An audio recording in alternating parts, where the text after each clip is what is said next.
பாருங்க.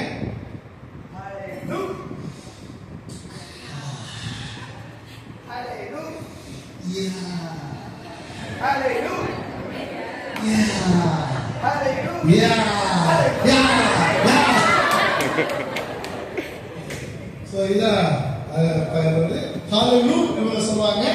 நம்ம எல்லாரும் சேர்ந்து அந்த ஃபீலோட சொல்லுங்க. சரியா? சேர்த்தலாமா? அவர் எப்படிலாம் சொல்றாரோ அதே மாதிரி நம்ம சொல்லணும். ஓகேவா? உங்க சாங் நான் சொல்றத கேட்கணும். ரெடியா? ஹalleluya.